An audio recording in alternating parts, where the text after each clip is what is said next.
Boa tarde, galera. E hoje estamos começando mais uma live de Cidadãos de Educação, com a participação do coordenador nacional do Uruguai, o coordenador nacional da Ex-Libertad do Uruguai, que se chama Franco Pintado. Ele vai conversar conosco sobre a redução de impostos para termos uma qualidade de ensino prestado a todos. Vou aqui colocar a chamada da live, chamar ele para entrar, ele guardando.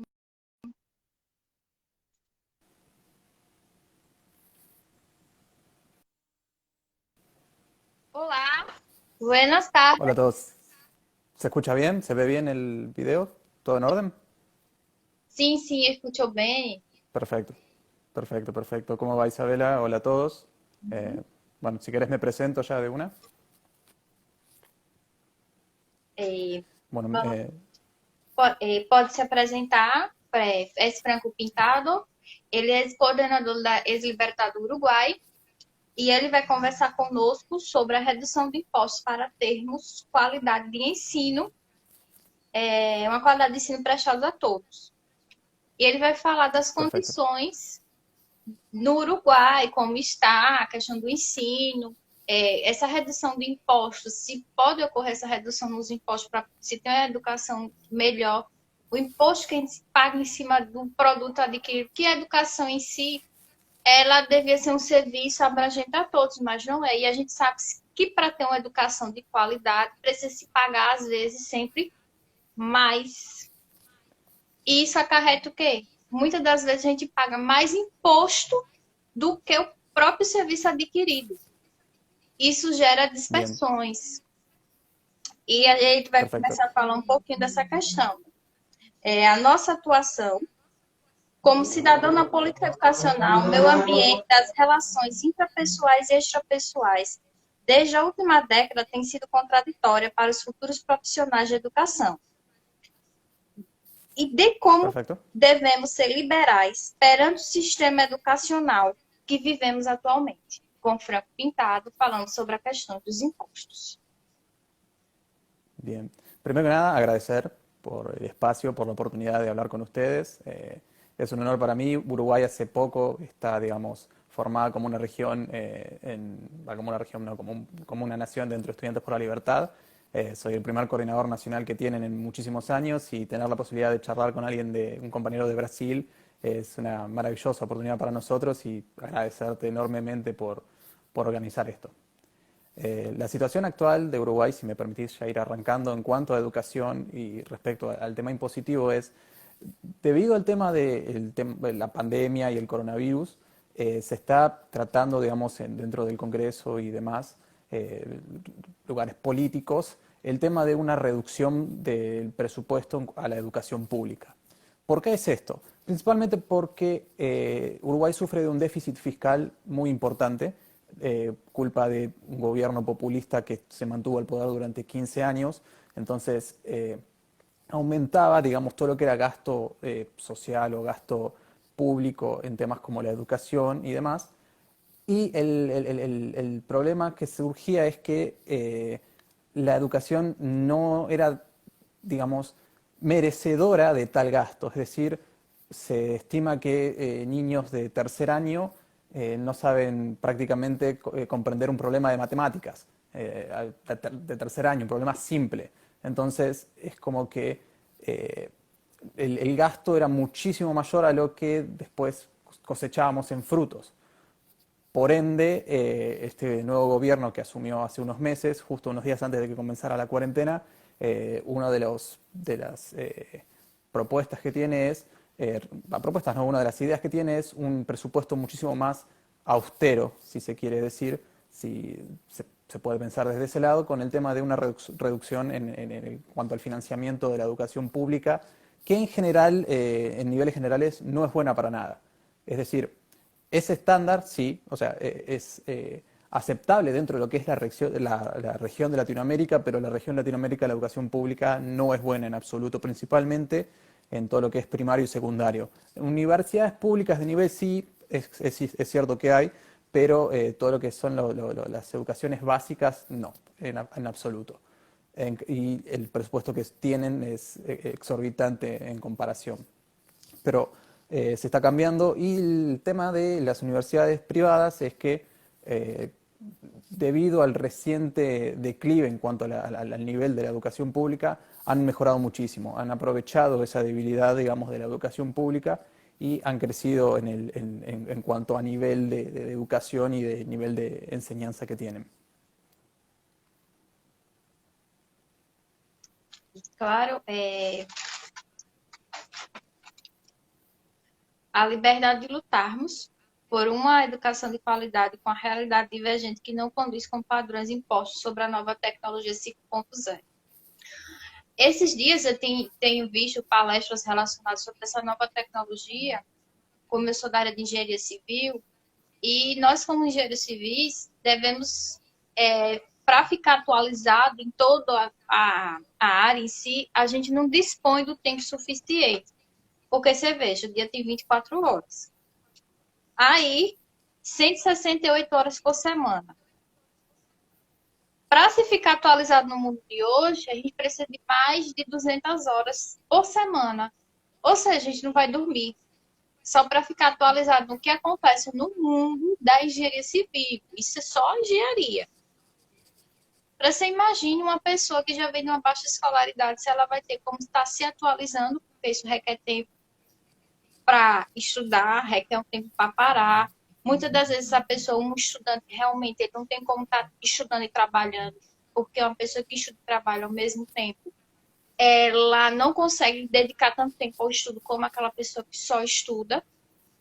Tem pessoas que conseguem, sim, se dedicar a 2 faculdades, a fazer, trabalhar. Mas o que é que a gente está vendo do ponto de vista? As pessoas que não conseguem ter acesso ao ensino superior, porque esse ensino superior muitas das vezes é pago, ou muitas das vezes se presta um processo seletivo para entrar numa faculdade, e muitas das vezes a gente vê a questão do ensino defasado para entrar no ensino superior, entendeu? A maior parte dos jovens brasileiros, eles não conseguem entrar na faculdade, ou quando entram por motivos familiares que precisam sustentar a família, ou por outros motivos, ao percorrer do ensino superior, eles não conseguem concluir. Essa é uma realidade aqui no Brasil e na América Latina. Porque o que acontece? A educação custa caro. Um livro de medicina, a educação custa caro, custa. A educação, ela custa muito. E onde existe localidade no mundo que não possui o mesmo sistema educacional estrutural, o que geram discrepâncias.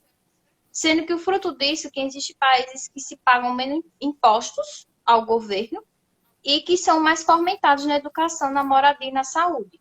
Exemplos, Nova Zelândia, Noruega, são grandes exemplos para nós aqui no Brasil, no Uruguai e toda a América Latina. Mas o que é que acontece? Devido a governos populistas, que de certa forma são ligados, vamos dizer, têm uma tendência a ser ligados a movimentos mais tendenciosos ao esquerdismo, tem negligenciado umas partes da educação. E hoje chegamos nessa estrutura de sistema, melhorou, mas não com a expectativa dos países que a gente vê que se paga menos impostos, bem menos, porque a carga tributária do Brasil é imensa. Vai se ter aí reforma tributária, vai se ter agora a reforma administrativa. Eu fiz até uma live falando da questão da reforma administrativa no Peru, que é um exemplo até para a gente tão perto, mas mesmo assim eles não conseguiram fazer uma reforma administrativa qualificada para aqueles que foram a parte, alguns pontos que ele conseguiu fazer lá na época, na década de 90, e aqui no Brasil a gente vai ter nossa reforma administrativa, que os deputados estão vendo aí, que entra toda nessa conjuntura de sistema educacional, de impostos, de remodelação do direito do servidor, da questão dos profissionais, da estabilidade, porque tudo isso vai se envolver uma estrutura. A gente está botando o quê? Administração significa arrumar a casa. A gente está arrumando a casa ainda, o Brasil ainda está arrumando a casa, para poder o país voltar a crescer, porque esse ano a gente já está em recessão. Já foi constatado que esse ano, não só o Brasil, mas outros países latinos entrou em recessão. Ponto. E nosso sistema educacional aqui no Brasil pode ser público e privado. No Uruguai, eu não sei como funciona. Tem como é o sistema lá no... También es también público y privado. Pronto. O sistema educacional aqui no nosso país.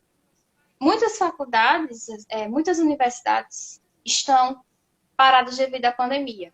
Estão instalando no ensino remoto. Por quê? Muitos de seus alunos não têm condições para adquirir recursos para ter acesso a aulas remotas, ou seja, através da internet. Claro. Algumas universidades conseguiram, alguns institutos conseguiram, mas até chegar nesse ponto de adquirir recursos para disponibilizar tablets, disponibilizar a internet, se demorou um certo tempo. A instituição que eu fazia parte, que faço ainda parte, que eu estudo tanto na pública como na privada, faço 2 faculdades ligadas ao mesmo curso, eu recorri à faculdade privada devido ao quê? A questão dessas paradas. Isso me entediava porque eu estava estagiando, estava trabalhando e, parava. Aí eu digo, nossa, toda vez que me perguntava, eu ficava, não, parou, foi, voltou. Aí eu digo, tá, pronto, deixa eu resolver. Esse ano, antes um pouco da pandemia, eu tomei a decisão, vou para a iniciativa privada. Já vai fazer 1 ano que eu já estou lá. A instituição pública que eu faço parte, que eu me formei como técnica de edificações, 6 meses e 12 dias ficou parado. Isso a gente já estava com atraso de uma greve anterior, que teve há trocentos tempos, e a gente não conseguiu regularizar o calendário, e tem um semestre que é bulado, que sai no histórico, que não sabe direito, um semestre que não consta na estrutura. Enfim, isso é o sistema público. Mas a fama é que é excelente e tal. Realmente, o ensino público, ele é bom. Quando o recurso que chega a ele dos nossos impostos, que são altíssimos, que a gente paga, ele consegue atingir a meta. Quando ele tem faculdades federais que são surpreendentes. Pronto, na região sudeste, um grande exemplo do nosso país é a USP. Pô, bacana. Mas aqui no Nordeste, o que é que acontece? As nossas faculdades estão ficando defasadas. Por quê? Claro. O Brasil é dividido em várias regiões. Diferente do Uruguai, o Uruguai é menor comparado ao Brasil. Claro, o sea, el tema de tamaño es muy distinto y si bien se aplica algo parecido, principalmente, es decir, acá la gran ciudad de Uruguay, o sea, la capital Montevideo, es la que abarca la mayor cantidad de, digamos, elementos de innovación, digamos, del país. En cambio, mientras más te alejas, mientras más te vas hacia la frontera norte principalmente, el nivel, digamos, de los insumos de infraestructura incluso que tienen las escuelas y universidades decae muchísimo, principalmente por la lejanía y porque hay menos población. Mientras menos población tiene estos departamentos, estas provincias, menos posibilidad tenés de encontrar gente calificada para algo tan importante en lo que es el desarrollo de un país como es la educación, ¿no? Entonces, desde ese aspecto, ya sea público o privado, decae. Principalmente las universidades privadas de mayor nivel y también las públicas se encuentran acá en Montevideo. Después en el interior puedes encontrar otro tipo, digamos, de nivel, pero ninguno se asemeja siquiera al de Montevideo. Es la parte más rica del país, por ende tiene los mejores institutos. Também, a questão é que a gente está vivendo um momento de turbulência em meio à pandemia.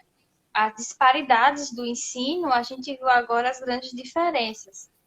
A gente sabe que o profissional agora do futuro, a gente vai ver realmente as discrepâncias que a gente paga desses impostos. O que é que vai acontecer? A classe menos favorecida, a classe mais baixa, a classe que está lá na base da pirâmide, ela vai sofrer. Vai sofrer porque, se já era difícil, O país entrou em recessão, o Brasil. Alguns países outros no mundo entraram em recessão. Aquele pai de família ou aquele jovem que trabalhava perdeu o emprego.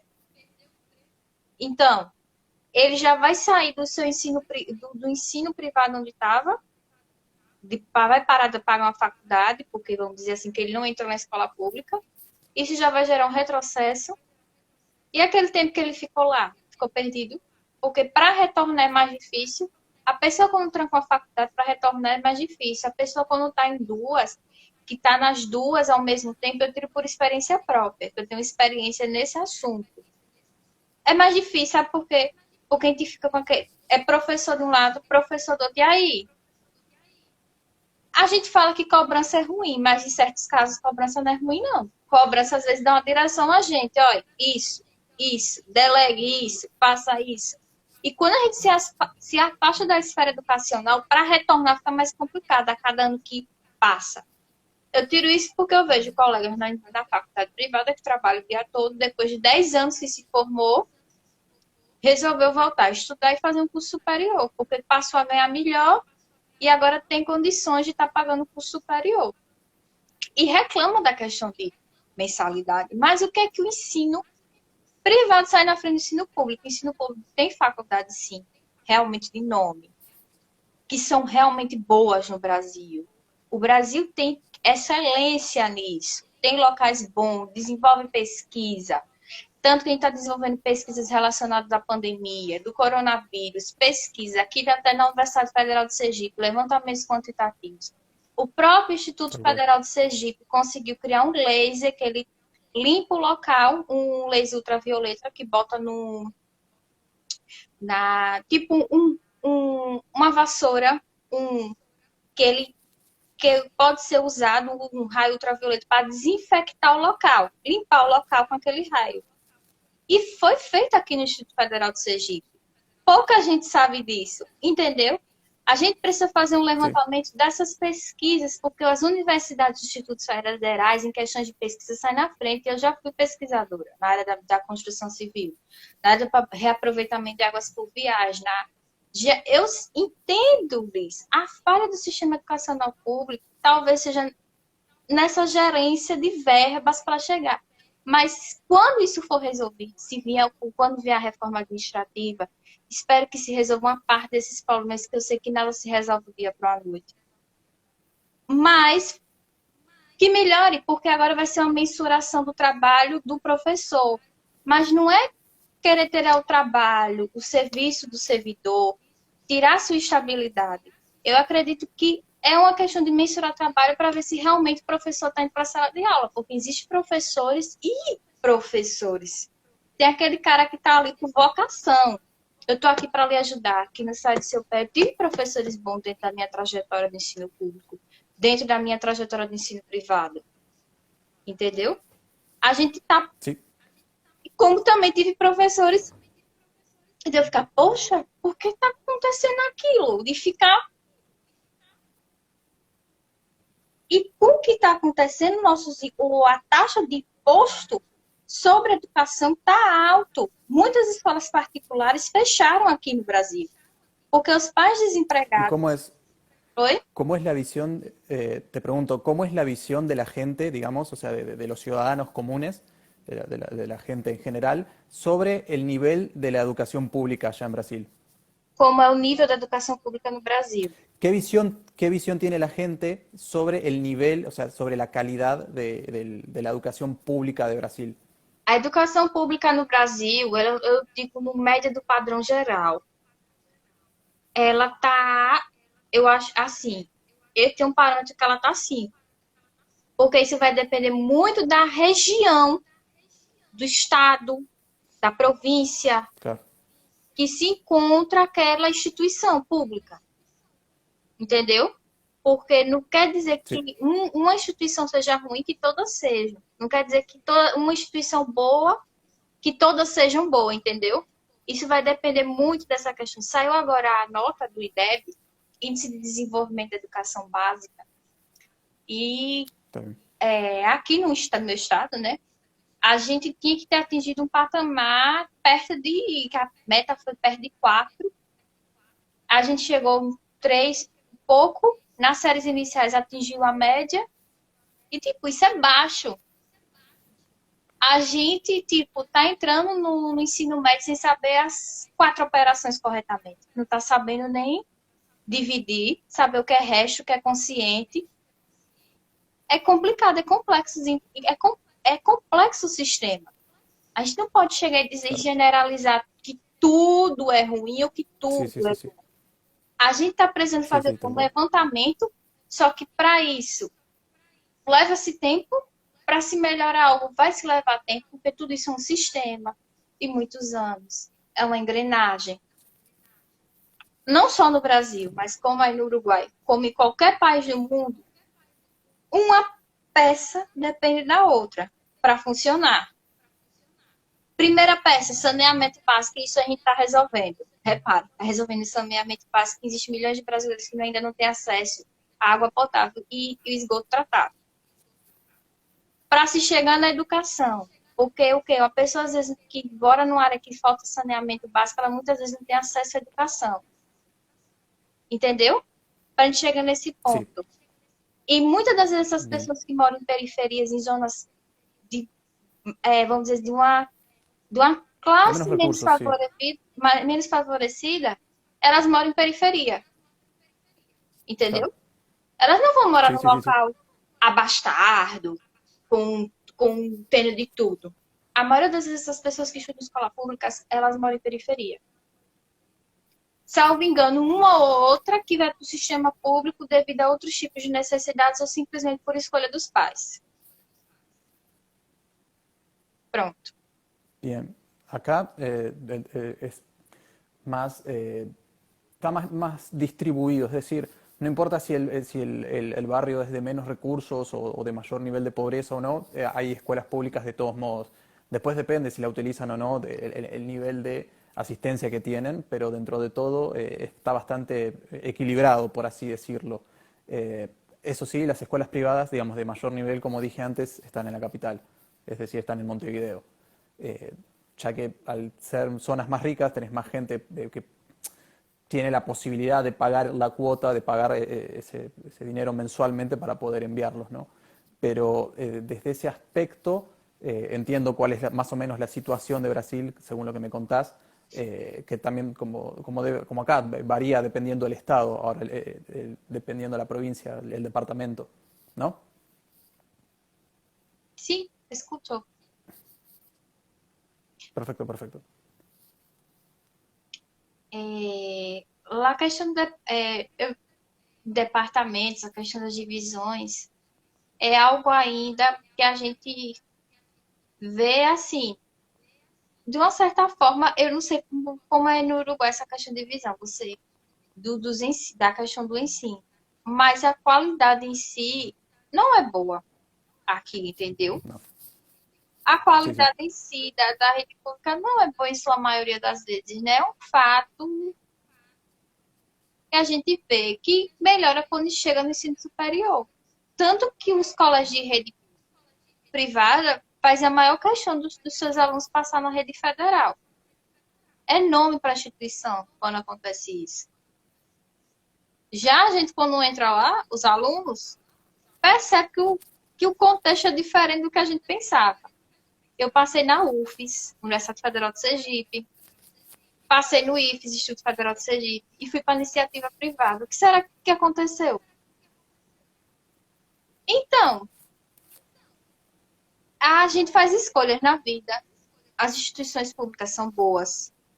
A questão é que não atinge a meta do que a gente quer. Aí por isso que a gente migra.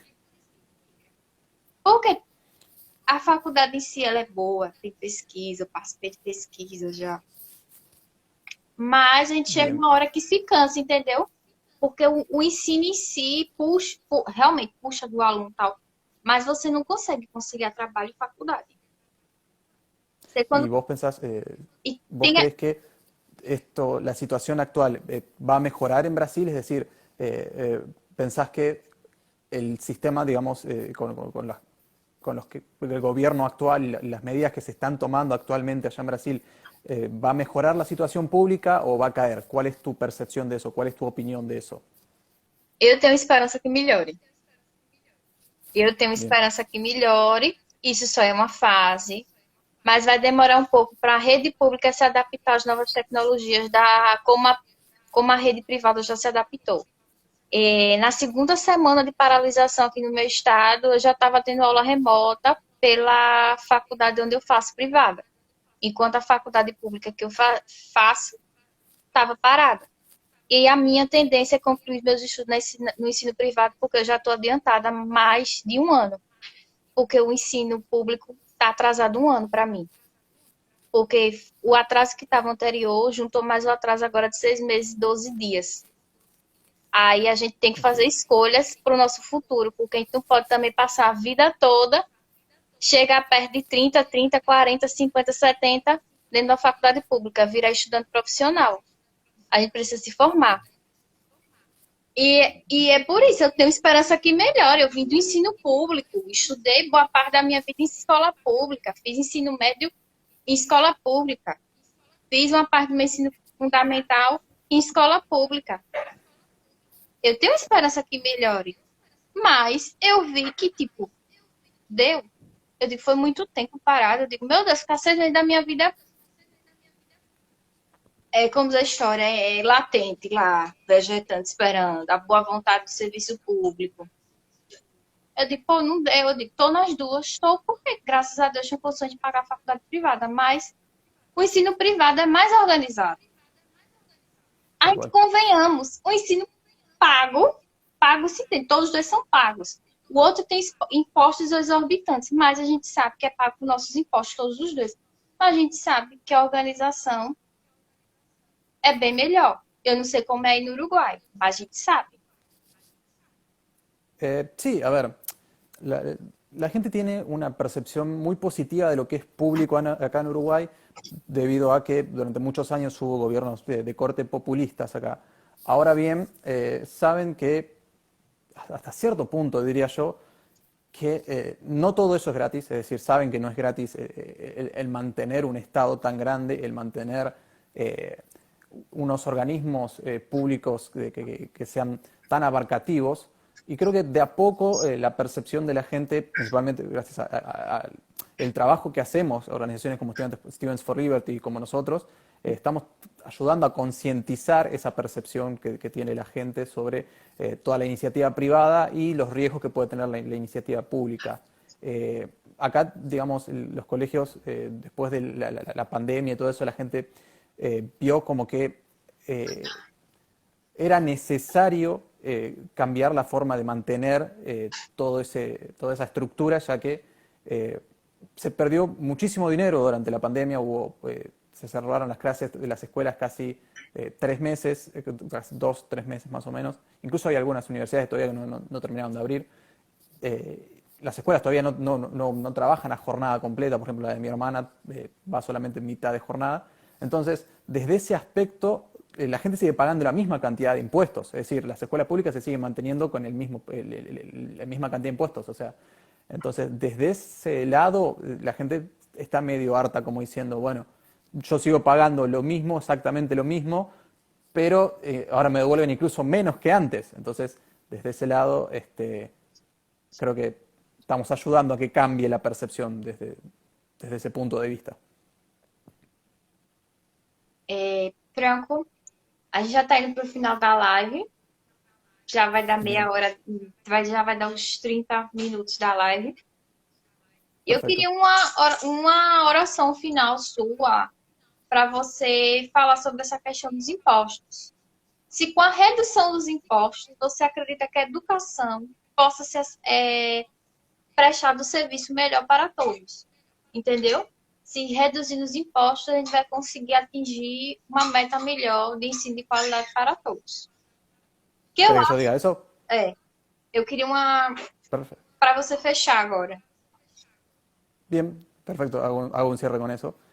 Bueno, tal como dice Isabela, estamos en un mundo de constante cambio en cuanto a la forma que tiene la percepción del sistema privado y el sistema público. La gente se dio cuenta de que mantener un sistema estatal tan grande no tiene ningún beneficio. Están los casos de Argentina, está el caso de Venezuela, están casos que demuestran que mientras más crece el Estado, peor viven sus ciudadanos, peor se encuentran a la hora de acceder a las necesidades más básicas.